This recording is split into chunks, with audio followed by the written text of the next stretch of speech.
मुख्यमंत्र्यांनी सांगितलंय, फटाके वाजवा पण धूर सोडू नका आणि आवाजही करू. असे फटाके फक्त आघाडी सरकारच्या दुकानात मिळतात. असाच एक धूर बारामतीला सोडण्यात आला.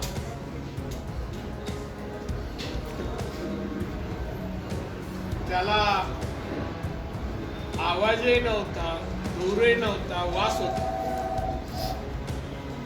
त्यामुळे लोक परत एकदा महाराष्ट्राचा प्रदूषणा अधीन झालेले आहेत, प्रदूषण झालेले आहेत. बऱ्याच दिवसांनी मी तुमच्या समोर येतोय का बरेच फटाके उलट सुलट पत्रकारांचे आवाज ऐकत होतो. त्यात गेले 2 दिवस संजय राऊत यांचा अग्रलेखही तुम्ही वाचला. देशामध्ये विधानसभा लोकसभेच्या काही पोटनिवडणुका झाल्या आणि या पोटनिवडणुकांमध्ये एक जागा हवेलीची, दादर हवेलीची अपक्ष उमेदवारांनी जिंकण्यात आली. शिवसेनेने मात्र डंका सुरू केला, आम्ही जिंकलो, महाराष्ट्राच्या बाहेर आम्ही जिंकलो. डंका पिटतायत सगळीकडे. मुद्दाम मी त्या उमेदवाराची निशाणी मागून घेतली तर त्या उमेदवाराची निशाणी फलंदाज बॅट घेऊन उभा आहे अशी ती निशाणी. पण दुसऱ्यांच्या मुलाचे भाष्य करायची सवय शिवसेनेला आहेच. तसं त्या डोलकर निवडून आला, आडेलकर, आणि त्याबद्दल शिवसेना आम्हाला मोठं यश मिळालं, आम्ही आता दिल्ली काबीज करणार. हे लिखाण करताना मला असं वाटतं भान नसणार त्या व्यक्तीला. रात्री जे करायचं ते दिवसा केल्यामुळे असा परिणाम होतोय का मला माहित नाही. संजय राऊत यांचा अहो आमचे 303 पेक्षा जास्त आहे, बहुमतात आहे मोदींचं सरकार. तू एक नाही तिथे धडक मारणार. ते धडक कशी असते माहित नाही वाटत. दिल्लीला धडक मारायला आलं तर डोकं राहणार नाही जागेवर. डोक्याविना संजय राऊत दिसेल तिथे. आणि भारतीय जनता पक्षावर, मोदी साहेबांवर टीकेचा भडीमार चालू आहे. संपला आता यांचं म्हण. अरे एक तर तुम्ही आता जे 56 आहात आमदार महाराष्ट्रात, ते मोदी साहेबांमुळेच निवडून आलेला आहात. अन्यथा 8च्या वर जात नाही तुम्ही. अनेक वृत्तपत्रांनी अनालिसिस केलं, त्याच्यात 8च आकडा होता. ही मोदींची मेहरबानी. तेव्हा युती केली आणि मग गद्दारी केली आणि मुख्यमंत्री पद मिळालं. हेच मुख्यमंत्री आता काय बोलतात मला काय कळत नाही. पत्रकारांना त्यांची भाषा कळते. TV 9 असेल कुठेतरी, त्यांना तर फारच कळते. चौफेर फटकेबाजी आणि ती उद्धव ठाकरे. अरे काय शब्द सुचत नाही. चौफेर फटकेबाजी मीडियाने सांभाळलाय काही लोकांनी. काय झाली चौफेर फटकेबाजी बारामतीला गाडीतून उतरे, समोर अजित पवार आले, हात मिळवला, सेम टू यू. पवार साहेब कळलं नाही सेम टू यू कशाबद्दल बोलले. सध्या महाराष्ट्रात बऱ्याच धाड पडतायत, बऱ्याच जणांना नोटीस जात आहेत, बऱ्याच जणांची जप्त होत आहे, बरेच जण वेटिंग लिस्ट वर आहेत. त्यामुळे सेम टू यू बोलले का मला माहित नाही. आहे तुमच्या पाठोपाठ आम्ही. असं सांगायचं असेल कदाचित. काय कौतुक हो. मी मुद्दा काही गोष्टी उद्धवजी ठाकरे मुख्यमंत्री याने काही दिवसापूर्वी पवार साहेबांबद्दल हे सरकार बनायच्या अगोदर जे उद्गार काढले ते मुद्दाम वाचून दाखवतो. म्हणजे हे कुठल्या प्रवृत्तीच्या आहेत. मुख्यमंत्री पदावर बसवलं पण पलटी खाल्ली, निष्ठा विकली. बघा वाक्य. पवार साहेबांना विनंती आहे, धरणाच्या आतमध्ये अजित पवारांना देऊ नका. काँग्रेस राष्ट्रवादी म्हणजे अधू मेंदूची लोक आहेत. प्रत्येक ठिकाणी सिंचनाचे प्रकल्प तुमच्या दिवट्याने कसे अर्धवट टाकून बांधून टाकले, कसे पैसे घेतले हे जाऊन बघा, मुद्दाम बघा. उद्धव ठाकरे पहिल्यांदाही शेतकरी कर्जमुक्त झालाच पाहिजे म्हणून आपण सर्व फिरलो. मी स्वतः फिरलो तेव्हा हे तिकडे कृषी मंत्री होते. काय केला तुम्ही पवार साहेबांना उद्देशून? काँग्रेस राष्ट्रवादी म्हणजे रिकामे डबके. उद्धव ठाकरे शिवसेना प्रमुखांनी गद्दारीने कोणाच्या पाठीत खंजीर खुपसून सरकार पाडले नाहीत. उद्धव ठाकरे म्हणतात साहेबांनी नाही केले, खंजीर बसली नाही, पुत्रांनी केलं. बीजेपीच्या पाठीत खंजीर खुपसून गद्दारी करून मुख्यमंत्री पद मिळवलं आणि जगाच्या पाठीवर किंवा महाराष्ट्रात असा मुख्यमंत्री झाला नाही. आज दिंडवडे निघतायत, काय बोलतात, काय करतात, लोकांचं काय. बारामतीला जायचा, एक शेतकऱ्यांचा तरी प्रश्नावर बोलावं. दिवाळी तोंडावर आल्या एसटी कर्मचारी 30च्या जवळपास मृत्युमुखी त्यांनी आत्महत्या केली आहे, त्यांच्याबद्दल बोलावं. राज्याची अवस्था काय आहे? काही बोलत नाही. टिंगल मस्करी.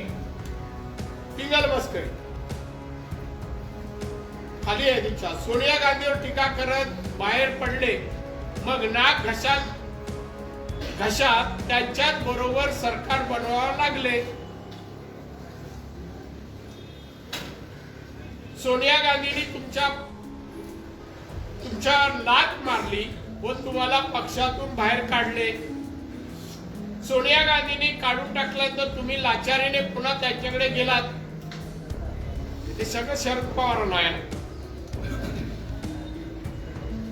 शरद पवारांसारखा लाचारपणा आमच्या रक्तात नाही. त्या शरद पवारांकडे लाचारीने जाऊन मुख्यमंत्री पद स्वीकारलं. हे बोललं होते मुख्यमंत्री व्हायच्या आत, आणि आता शरद पवारच आपले सर्व काही आहे, त्यांच्यामुळे मुख्यमंत्री पद मिळेल असं उद्धव ठाकरे म्हणतायत. आणि तेव्हा टीका केली होती. अजित पवारांचे रडणे म्हणजे मगरीचे अश्रू. नशीब महाभारतात शरद पवार नव्हते, नाहीतर तिथेही फोडाफोडी केली असती. शरद पवार हे लुडबुडे ज्योतिषी. बघा केवढी टीका आहे. आणि बारामतीत जाऊन किती कौतुक. हे कौतुक म्हणजे मुख्यमंत्री पद मिळालं ना, आणि आपली गुणवत्ता नसताना आपल्याला अजून टिकवतायत ना, आणि म्हणून कौतुक आहे, दुसरं काही नाही. भरपूर त्यांनी तिथे कौतुक केलं, त्यांचं विकासावर केलं. शेतीबद्दल काय बोलले नाही. शेती प्रकल्पाच्या एकाचं उद्घाटन केलं, पण काही बोलले नाही. शेतकऱ्यांबद्दल काय बोलले नाही, त्यांच्या आत्महत्याबद्दल काय बोलले नाही.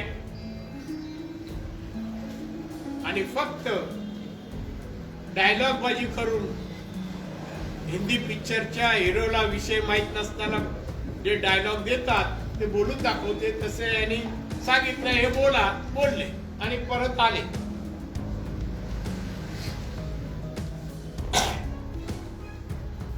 संजय राऊत एक वाक्य आहे, दिल्ली दरवाजापर्यंत नक्कीच धडक, हुकुमशाही प्रवृत्तीस.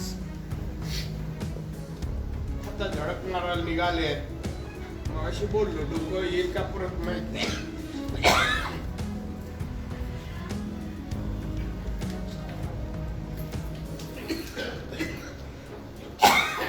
दमदार पाऊल विजयाचे. एक जिंकली ती पण अपक्ष उमेदवार यांचा नाही. ते जे डेलकर आहेत ते पहिल्यांदा यापूर्वी 7 वेळा ते स्वतः मोहनभाई डेलकर निवडून आले होते. आता ते गेल्यानंतर त्यांच्या पत्नी निवडा 7 वेळा निवडून. त्यांची इमेज होती या शिवसेनेचं काही नाही, शाखा प्रमुख पण तिथे नाही, जिंकल्यावर सगळ्यात पुढे. संजय राऊत तुमचा खासदार म्हणताना तुम्ही टिकवा, नाही तर काही कालांतराने बीजेपीत असतील ते, मग बोबलत जाऊ नका.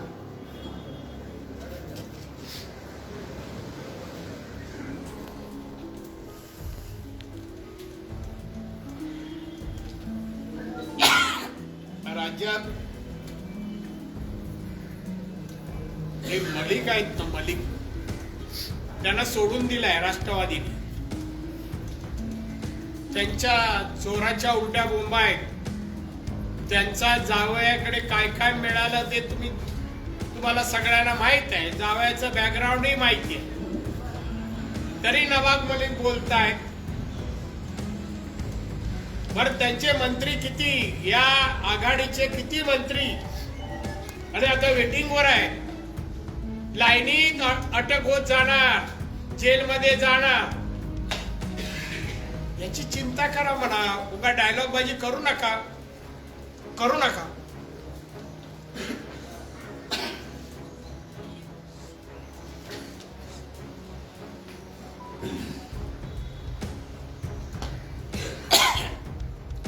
आणि म्हणून फटाके वाजवायची भाषा संजय राऊत यांनी करू नये. आणि मुख्यमंत्र्यांनी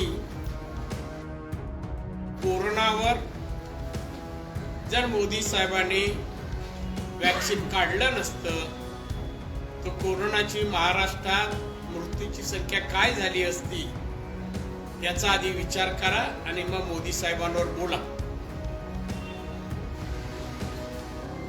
आणि म्हणून आता जी टीका होते आहे हे आकसाडी होते आहे. एक तर मोदींमुळे यांचे 56 निवडून आले, 18 निवडून आले. पुढच्या वेळी लोकसभेला 8 येणार नाही आणि 25 विधानसभेला येणार नाही, यांची अवस्था आहे. आणि म्हणून तोपर्यंत हात धुवून घ्यायचं हे 3 पक्षांनी मोहीम चालवली आहे. आणि त्या मोहिमेमध्ये आता अटकले जात आहेत. त्यांच्या रेड पडल्यानंतर पत्रकार त्यांची बाजू घेत आहेत. हे काय देवळात गेले नव्हते, देवळातले पैसे मोजत नव्हते. एखाद्या ऑफिस मध्ये रेड पडते, हजारो कोटी रुपये सापडतात. हे कुठून आणले, कसे मिळवले हे प्रश्न यायला पाहिजे, पण विचारत नाही. उलट चौफेर फटकेबाजी म्हणतात. सुशांतच्या मर्डर मध्ये, दिशा सालेंच्या मर्डर मध्ये अजून काही निष्पन्न झालं नाही. किती हत्या, किती भ्रष्टाचार. ब्राऊन शुगर तर ओपन आहे. अरे तुमची सत्ता येतो कसा माल येतो कसा? अधिकाऱ्यांवर टीका करतायत पण आणणारे तुमची माणसं आहेत. सत्ता तुमची असताना माल आतमध्ये येतो कसा? याला सगळ्याला जबाबदार आताचं सरकार आहे. कोणाचंही लक्ष नाही. लक्ष एकच, हात धुवून घ्या, हात धुवून घ्या. आणि पण अशा बरबटलेल्या सरकारने कोणावरही टीका करू नये. भाजपवर करायचा नैतिक अधिकार नाही. देवेंद्र फडणवीसवर टीका करायचा नैतिकता नाहीये. आणि म्हणून हे टीका करा, तुम्हाला जशास तसं उत्तर मिळेल. आणि ही कारवाई उगाच होत नाही. जे पाप केला ते पाप आता बाहेर येत आहे, ते तुम्हाला भोगावंच लागेल असं मला सांगायचं. आपल्याला काय विचारायचं विचार. सर हिंदी में एक बार बोल दीजिए सर. एक मराठी प्रश्न. दादा तुम्ही एक उल्लेख केला की काही खासदार सुद्धा शिवसेनेमध्ये राहणार नाहीत. भाजपच्या किंवा तुमच्या संपर्कात शिवसेनेचे काही खासदार आहेत का आणि त्याचा धमाका म्हणूया. माझं वाक्य ऐकलं ना. आता आलेल्या खासदार जे आहेत त्यांना उद्देशून आज तुम्ही मिरवताय आमचे खासदार, आमचे अपक्ष आले तर कुठे जाऊ शकतात संपर्कात. आणि शिवसेनेला कोणाला सांभाळता येतच नाही. दादा त्यांना फोन करून शुभेच्छाही दिलेल्या आहेत, त्या आपल्या संपर्कात आहेत असं माहिती मिळते. तू मातोश्री तू आलास काय?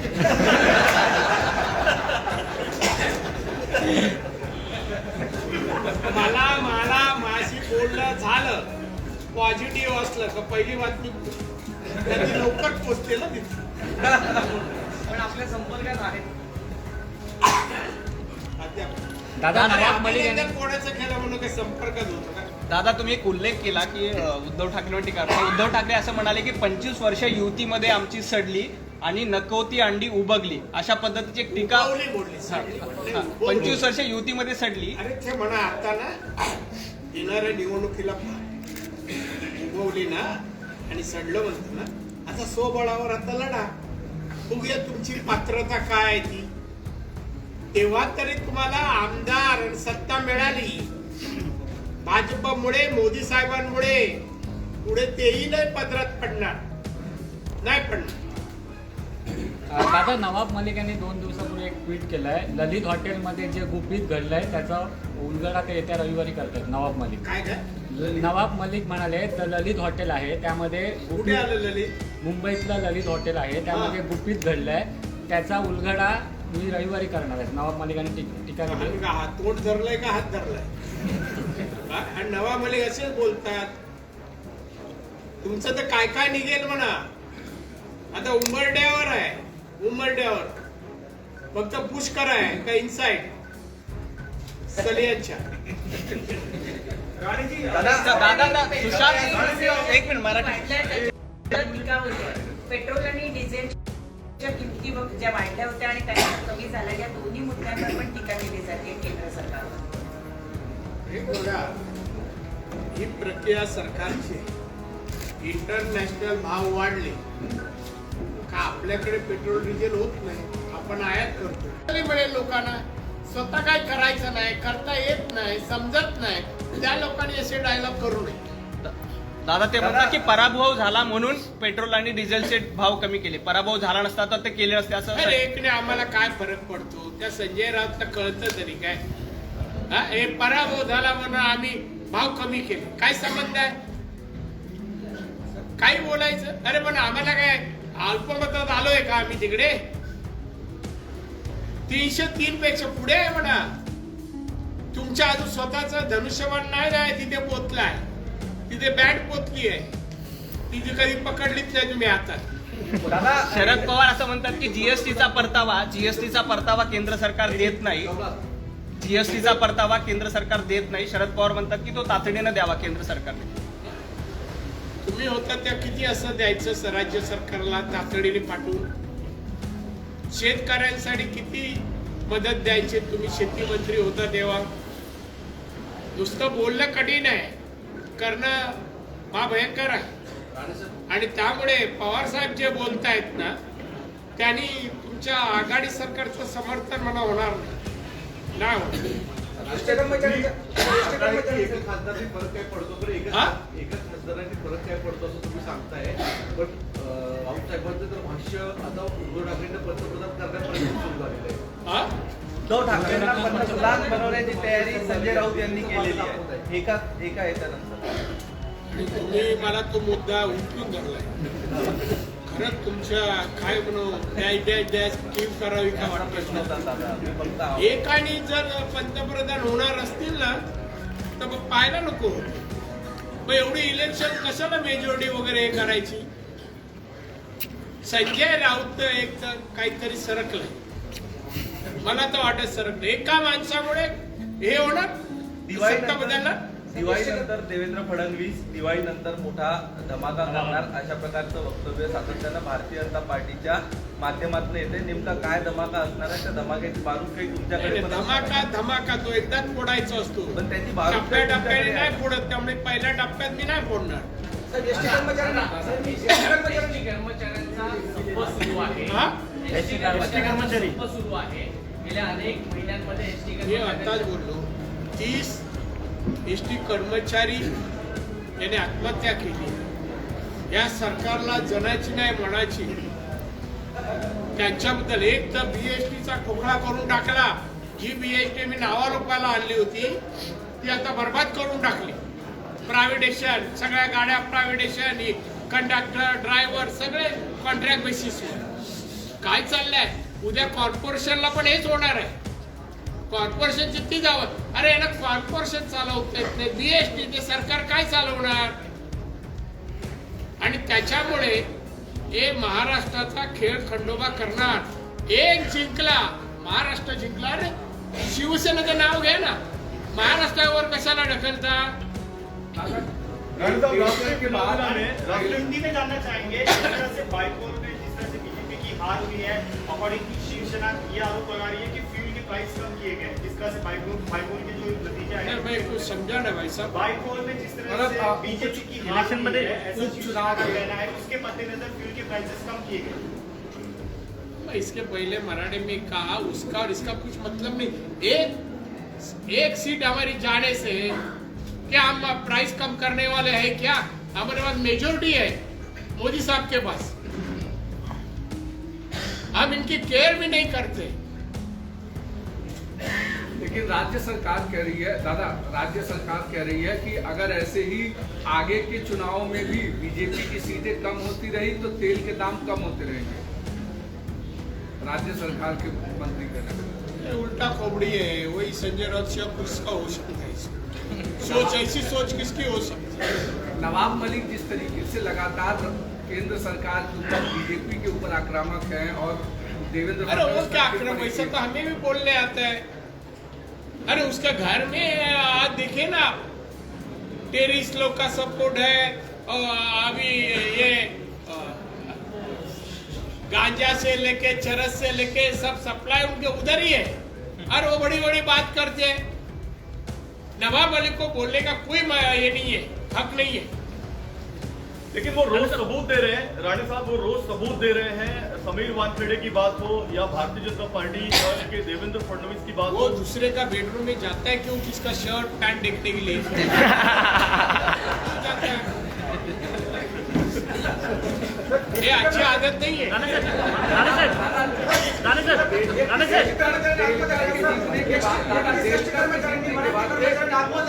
मराठी सरकार बोलतात पण मुख्यमंत्री साहेब एवढ्या 31 कर्मचाऱ्यांनी आत्महत्या करून अजून पण चक्कार शब्द काढला नाही.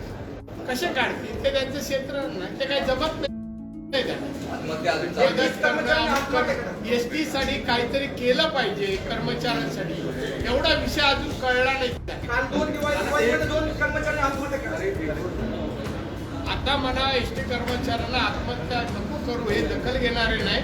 जे काय करा तर मातोश्रीत जाऊ का.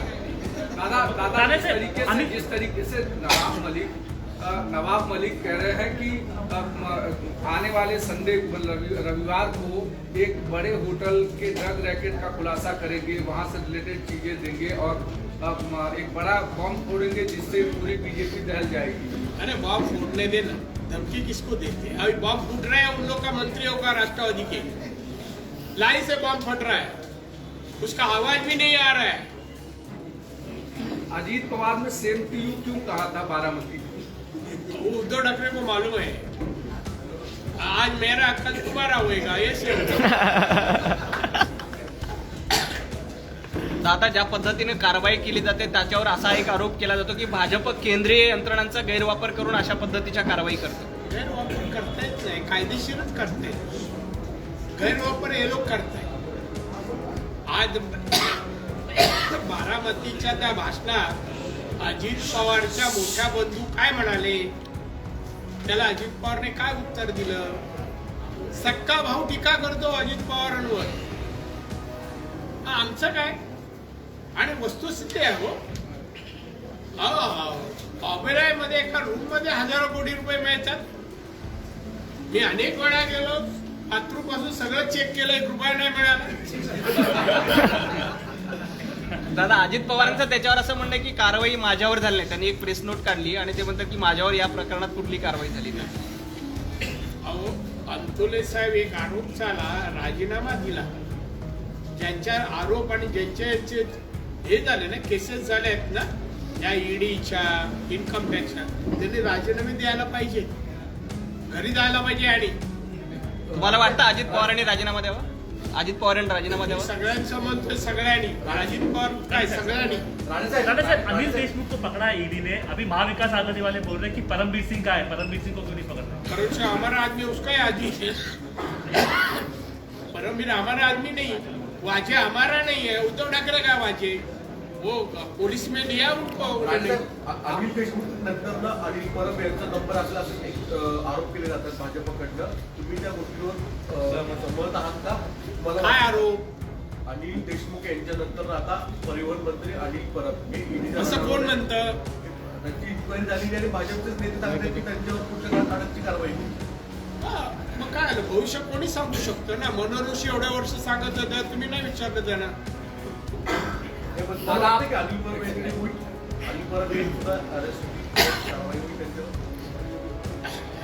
अनिल परब यांच्यावर जे आरोप पाहतात त्यांना बाहेर राहायचा अधिकार नाही, त्या आत जायलाच पाहिजे. दादा, रामदास कदम विरुद्ध अनिल परब, रामदास कदम विरुद्ध अनिल परब जो शिवसेनेचा अंतर्गत शह आहे, तो एका निष्ठावान नेते विरुद्ध आत्ता आलेले शिवसेनेतील नेते असा संघर्ष आहे असं तुम्हाला वाटतं का?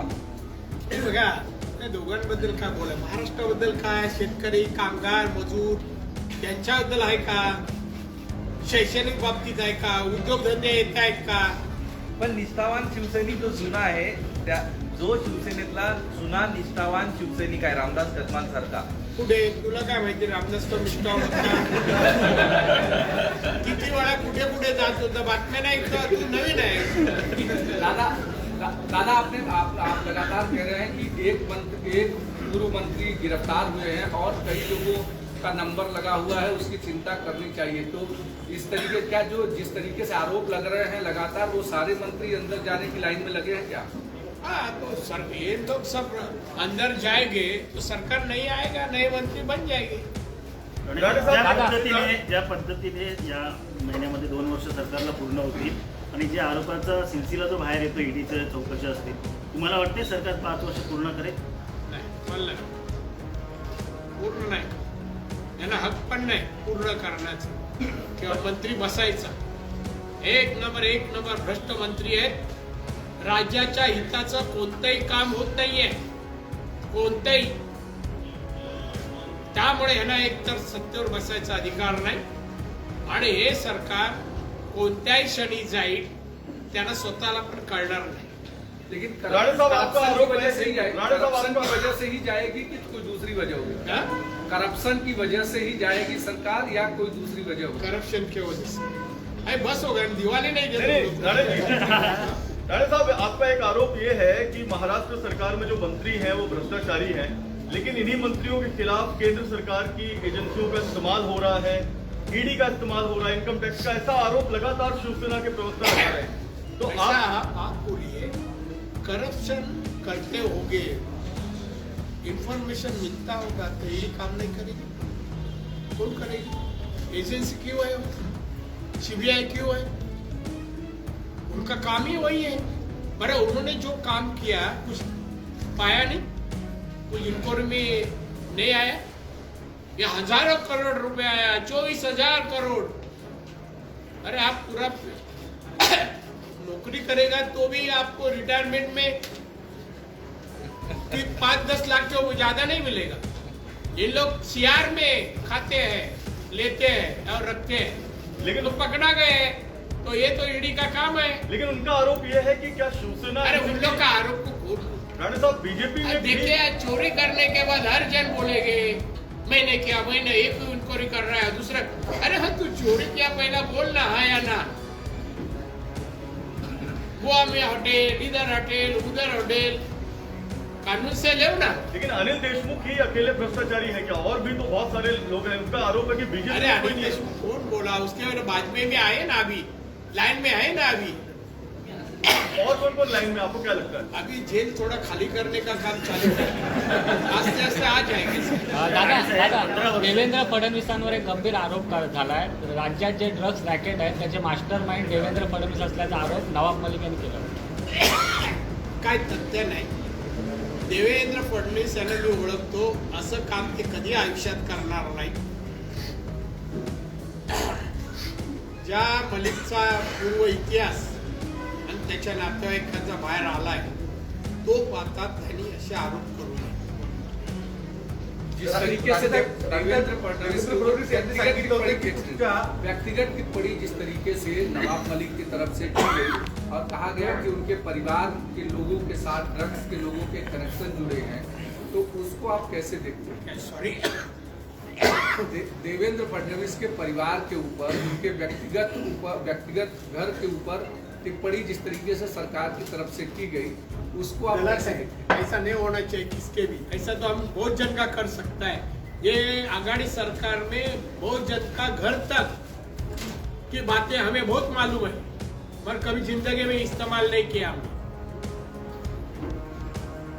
राणेसाहेब, नवाब मलिकच्या संदर्भात फडणवीसांनी म्हटलं आहे की त्यांचे दाऊदशी थेट संबंध, नवाब मलिक यांचे थेट संबंध दाऊदशी होते याचे पुरावे पवार साहेबांना देतील असं त्यांचं नाव आहे. तुम्ही राजकारणात इतके वर्ष आहात, मुख्यमंत्री होता किंवा सगळ्या महाराष्ट्रातल्या सगळ्या गोष्टी आहेत. नवाब मलिक यांचे खरंच किंवा त्याच्या अंडरवर्ल्डशी संबंध मी माहिती घेतोय, माहिती मिळाल्यानंतर बोल. ज्यांची नावं घेतली ना त्यांचे संबंध. दादा, हिवाळी अधिवेशनापूर्वी आघाडी सरकार कोसळेल का? हिवाळी अधिवेशनापूर्वी आघाडी सरकार कोसळेल का? हिवाळी अधिवेशनापूर्वी हिवाळी अधिवेशन मला माहिती नाही. मी माहिती करीन, सांगेन, कारण सध्या काय चाललंय मला माहित नाही. दादा, एकीकडे आपण जर बघितलं तर एसटी सेवा किंवा एसटी सुधारावी यासाठी सरकारकडनं कुठलेही प्रयत्न केले जात नाहीत. 31 जणांनी आत्महत्या केल्या. आता जे एसटीचं राज्य शासनात विलिनीकरण करावं यासाठी कामगार आंदोलन करतायत. त्यांना सेवा समाप्तीच्या नोटिसा देऊन दमदाटी करण्याचा प्रयत्न सरकारकडनं केला जातो. त्यांना दमदाटी दिले तर त्या कामगारांसाठी कामगारांच्या पाठी उभे राहावं, हिंमत नाही द्यायची. शिवसेनेत कोण आहे का? आहे का त्याच्याकडे? काय नेता आहे ना. पण सेवा समाप्तीचे आदेश दिले कर्मचाऱ्यांना. सेवा समाप्तीचे आदेश दिले कर्मचाऱ्यांना. 10 दिवस कर्मचारी आज डेपो बंद आहेत, बाहेर आहेत, डेपोच्या बाहेर. सेवा समाप्तीचे आदेश दिले कर्मचारी. आंदोलनात भाग घेतला तर सेवा समाप्त करू असा पद्धतीचा विचार. सेवा समाप्त अंमलबजावणी होईपर्यंत याचं मंत्री समाप्त होईल. दादा, आता सरकारला लवकरच 2 वर्ष पूर्ण होतील, मात्र मागील 15 महिन्यात मुख्यमंत्री मंत्रालयात फिरकले नाहीत असं वृत्तपत्रकारांना चालतं. नाहीतर आम्ही एकाच दिवशी इकडे तिकडे केवढी मोठी हे आहे. कॅबिनेटला नाही, मंत्रालयात नाही, कामं कुठली करत नाही, विषय माहीत नाही, नको त्या विषयावर भाष्य करतो. हे काय मुख्यमंत्री आहे काय? माझ्या आयुष्यात असा मुख्यमंत्री कुठल्याच राज्याचा पाहिला नाही.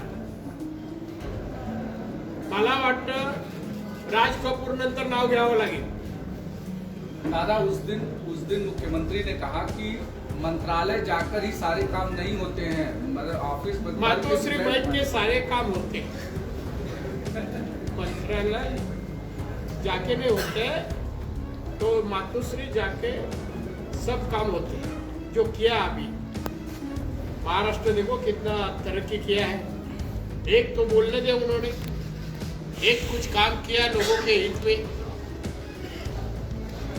दादा, ते चिपी विमानतळाच्या उद्घाटनापूर्वी मुख्यमंत्री तुमच्या कानात काहीतरी बोलले, नेमकं काय बोलले होते? एवढे जवळ का माझ्या कानात येऊ शकत नाही. जवळ ते तिकडे होते, मी इथे होतो, म्हणून मला ऐकायला नाही. मला विचारलं भांडी आणली काय? आता भांडी काय कळलं नाही मला. मी म्हणलं काय बोललात? जवळ गेलो. मी किती जवळ जाऊ शकतो? सेम टू यू नाही झालं. सेम टू यू झालं नाही ना. सेम टू यू झालं नाही ना. मी म्हणलो काय बोललात तुम्ही? नाही भांडी फोडणार आहे ना, मग भांडी घेऊन ना आता फोडणार, सांगितलं आता फोडणार, मग मला चिडा झाली बरोबर फोडणार. नंतर आवाज बंद झाला, परत स्टेज उतरेपर्यंत माझ्याकडे पाहिलं नाही त्याने. ते आम्ही बघतो. 5 होतं ना, ते पुढे म्हणत नाही चॅनलवर. तुम्ही याच्या आधी 2 खुर्च्यांमधलं डिस्टन्सही कमी होतं, वाढवलं. महाराष्ट्राच्या मुख्यमंत्री पदाला का कलंक आहे. आता बस झालं रे आजच्या. हो सर. वाढवा आहे.